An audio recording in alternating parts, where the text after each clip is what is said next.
বর্তমান বাংলাদেশের তরুণ এবং যুব সমাজের বেশিরভাগ অংশই ইউরোপের নেশায় তারা বিভোর হয়ে আছে।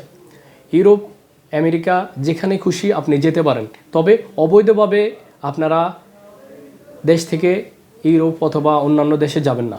প্রতি বছরই ভূমধ্যসাগর লিবিয়া থেকে ইতালিতে যাওয়ার জন্য যে ভূমধ্যসাগর পাড়ি দেওয়ার সময় প্রায় 2000, 3000, 4000 মানুষ মারা যায়। তার মধ্যে বাংলাদেশের 10 থেকে 15% মানুষ থাকে।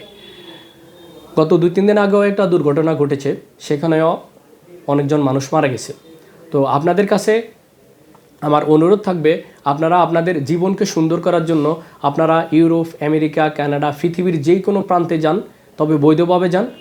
2 দিন সময়, 6 মাস সময়, বেশি লাগলেও একটু বৈধভাবে যান। বৈধভাবে গেলে আপনার জীবন সুন্দর হবে।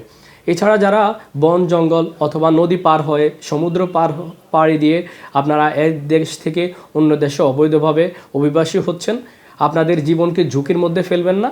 কারণ আপনার এই অভিবাসী হতে গেলেও আপনার অনেক টাকার প্রয়োজন পড়ে অবৈধভাবে।